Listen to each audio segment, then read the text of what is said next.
दोस्तों, साउथ के सुपरस्टार थलपति विजय इस साल फिल्म इंडस्ट्री को फिल्मों को अलविदा कहने वाले हैं और उनकी आखिरी फिल्म जननायकन वो 9 तारीख को मतलब कल रिलीज होने के लिए तैयार थी, मगर अब ये फिल्म पोस्टपोन कर दी गई है।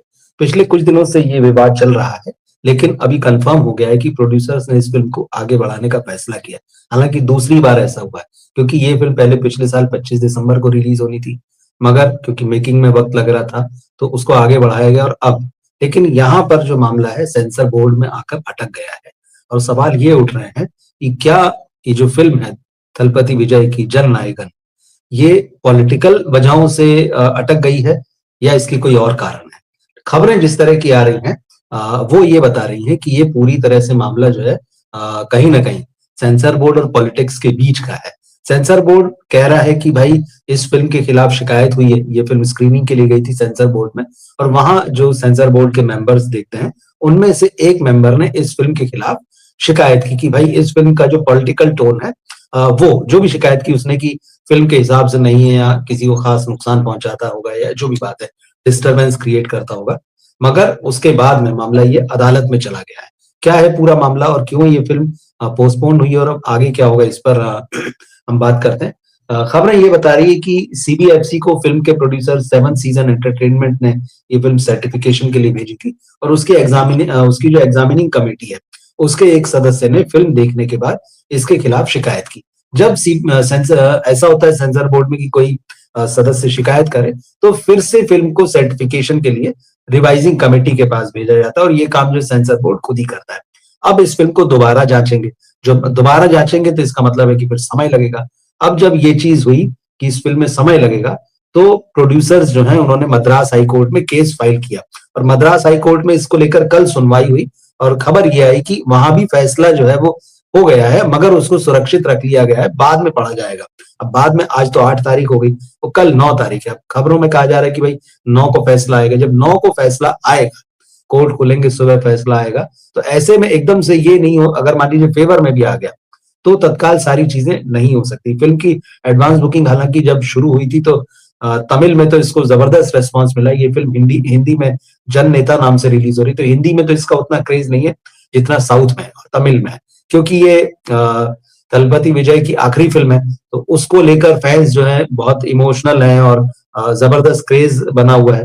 विदेश में भी इस फिल्म की एडवांस बुकिंग बड़ी जबरदस्त हो रही थी, मगर अब यह है कि जब ये तय हो गया कि कोर्ट का फैसला कल आएगा, तो प्रोड्यूसर्स ने ये अनाउंस कर दिया कि अब हम इस फिल्म को पोस्टपोन कर रहे हैं और अब जो ये अगले मतलब आने वाले समय में कब रिलीज होगी ये उन्होंने नहीं बताया, लेकिन अब चर्चाएं ये चल रही है कि इस साल तमिलनाडु में विधानसभा चुनाव होने हैं, उन चुनावों के बाद में ही इस फिल्म को रिलीज किया जाएगा।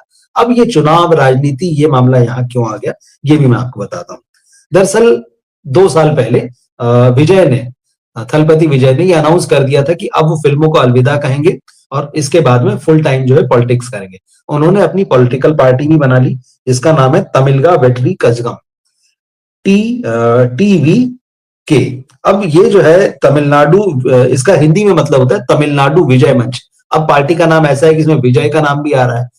इस पार्टी के बनने के बाद में वहां बहुत सारी पॉलिटिकल हलचल है और अब ये फिल्म इस साल जो है चुनाव, अब ये विजय जो है इस साल जो चुनाव होने वाले हैं उसमें पूरी तरह से उतरने वाले हैं, एक राजनीतिक ताकत की तरह वो उभरेंगे और इस पार्टी ने ये घोषित कर दिया है कि भाई विजय ही हमारे मुख्यमंत्री पद के जो है वो दावेदार होंगे।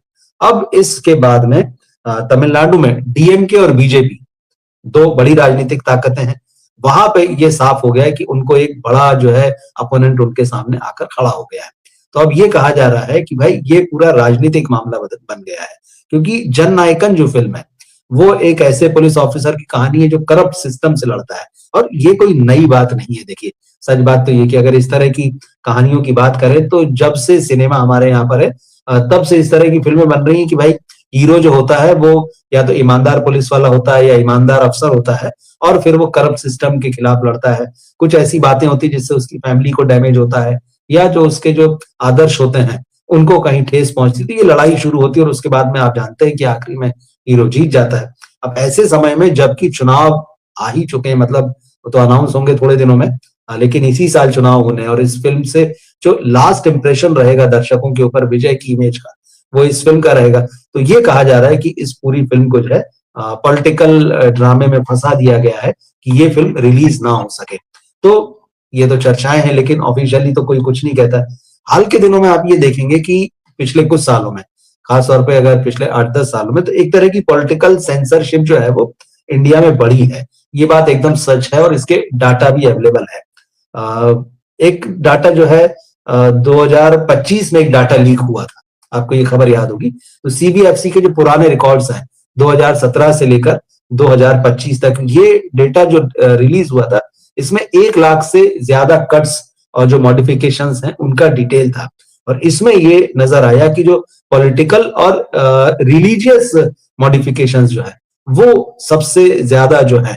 और ये बात सही भी कि पॉलिटिक्स के साथ में जिस तरह से रिलीजन का डिस्कोर्स आजकल आजकल बढ़ा है, तो ये बताया गया था कि 720 घंटे से ज्यादा का कंटेंट ऐसा था जो कट किया गया था, जिसको मॉडिफाई किया गया था। और 2025 जो अभी अभी गया उसी की बात करें तो कई फिल्में ऐसी भी रही हैं जब सेंसर बोर्ड ने 25-25, 50-50 और 100-100 कट्स तक मांग लिए हैं।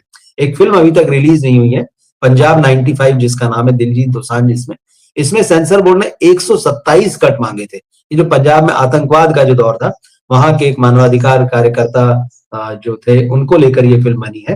तो इस तरह से सेंसर बोर्ड जो कर रहा है लगातार कि भाई धार्मिक मामले, राजनीतिक मामले, इनको लेकर जो है वो काफी सेंसिटिव है। तो अब ये माना जा रहा है कि भाई ये जो पॉलिटिकल, कहीं ना कहीं इसमें पॉलिटिकल इंटरफियरेंस है, इस तरह की चर्चाएं हैं। हालांकि ये कहा जाता है कि भाई सेंसर बोर्ड जो है वो एक ऑटोनॉमस बॉडी है। एक और वजह जो है कि इधर हमको काफी देखने मिलता है कि सेंसर बोर्ड में अगर कोई भी प्रॉब्लम होती है तो फिल्म मेकर जो है सीधे कोर्ट चला जाता है। पहले इस तरह की चीजें नहीं होती थी। उसकी एक बड़ी ठोस वजह है, पहले यहाँ पर एफकेट था, मतलब जिसको जो है अपीली ट्रिब्यूनल कहा जाता था। पहले ये होता था कि सेंसर बोर्ड में अगर किसी फिल्म की मुश्किल हुई है, कट्स के खिलाफ अगर जो प्रोड्यूसर डायरेक्टर है उनको बात करना है, तो वो ट्रिब्यूनल में जा सकते थे। वो वहां पे जाके डिसाइड होता था कि चलिए हम यहाँ तय कर लेते हैं कि, और ट्रिब्यूनल जो होता था वो ऑलमोस्ट एक अदालत जैसी स्थिति रखता था और उसका फैसला फाइनल होता था। लेकिन गवर्नमेंट ने अब इस एफकेट को, जो ट्रिब्यूनल को जो है वो खत्म कर दिया। अब यह है कि अगर आपको सेंसर बोर्ड से किसी भी तरह की असहमति है, समस्या है, तो आपको सीधे सीधे जो है हाई कोर्ट या सुप्रीम कोर्ट में जाना पड़ेगा। तो एक तरीके से सीबीएफसी को इससे बहुत पावर मिल गए हैं एफकेट खत्म हो जाने से, क्योंकि एफकेट में उतने खर्चे नहीं होते थे, फैसला जल्दी आ जाता था। लेकिन अब अगर किसी भी तरह की समस्या है, सेंसर बोर्ड ने अगर आप जो निर्देश दिए हैं प्रोड्यूसर डायरेक्टर को, उसके खिलाफ अगर उसे कोई भी बात करनी है तो उसको सीधे कोर्ट ही जाना पड़ेगा। मतलब बीच का कोई रास्ता नहीं है। सेंसर बोर्ड लगातार इस बात का दबाव बना रहा है मेकर्स पे कि भाई आप सेल्फ सेंसरशिप लेकर आइए, आप ऐसी फिल्म मत बनाइए जिसमें कि कट्स की गुंजाइश हो, जिसमें कि मॉडिफिकेशन जो है वो करना पड़े। तो एक तरीके से ये जो सेंसर बोर्ड का जो दबाव जो है इनडायरेक्टली कहीं ना कहीं वो मेकर्स पर है। और इस तरह की घटनाएं लगातार बढ़ रही हैं कि अगर सेंसर से बात नहीं बन रही तो आप सीधे जो है कोर्ट में जाइए। अब हालांकि इसका दूसरा पक्ष भी है, बहुत सारे लोगों का कहना है कि भाई अभिव्यक्ति की आजादी जो है उसकी एक सीमा है और उसका एक मतलब एब्सोल्यूट नहीं हो सकती कि आप कुछ भी दिखाएं, कुछ भी कहें देश की राजनीति के बारे में या धर्म के बारे में या समाज पर किसी भी तरह की टिप्पणियां आप करें। तो पिछले काफी मतलब ये चीजें चल रही हैं लंबे समय से, मगर अब ये जो मामला है थलपति विजय की फिल्म का, जन नायकन का, तो ये बढ़ चुका है और ये क्लियर हो गया है। सोर्सेस ये भी कह रहे हैं कि भाई अब मेकर्स ने ये डिसाइड किया कि ठीक है ये फिल्म जो है हम अगले साल ही, मतलब चुनाव के बाद ही रिलीज करेंगे। और चुनाव जहां तक शायद मिड ईयर में होंगे, बंगाल में भी चुनाव है, तमिलनाडु में भी चुनाव है। तो इसका मतलब साफ है कि थलपति विजय जो है पूरी तरह से अब वो पॉलिटिक्स कर लें एक बार पहले, और उसका क्या नतीजा आता है उसके बाद में ही ये तय होगा कि उनकी ये फिल्म जो है वो रिलीज हो पाएगी कि नहीं हो पाएगी। क्योंकि जैसे मैंने कहा, फॉरेन में, विदेश में इस फिल्म की एडवांस बुकिंग बहुत अच्छी थी, साउथ में इस फिल्म की, तमिल में खासतौर पर इसकी एडवांस बुकिंग बहुत जबरदस्त थी। मगर ये चीज आ गई है कि ये फिल्म अब जो है इस साल मतलब अभी रिलीज नहीं होने जा रही, इस साल में आने वाले समय में कभी रिलीज होगी और उससे पहले जो है तमिलनाडु के चुनाव हो जाएंगे। तो देखते हैं इस तरह की ये जो फिल्म का पोस्टपोन करने का फैसला है, जिसके पीछे कहीं ना कहीं राजनीतिक कारण नजर आ रहे हैं, इसको लेकर आप क्या सोचते हैं? और ये जो सेंसरशिप बढ़ी है जिसमें कहीं ना कहीं इनडायरेक्ट है, वो डायरेक्ट बिल्कुल नहीं है, ये जो इनडायरेक्ट सेंसरशिप है, जिसमें कि बहुत सारे पॉलिटिकल मोटिव्स पीछे नजर आते हैं, इसको आप किस तरह से देखते हैं? कमेंट बॉक्स में लिखकर जरूर बताइएगा।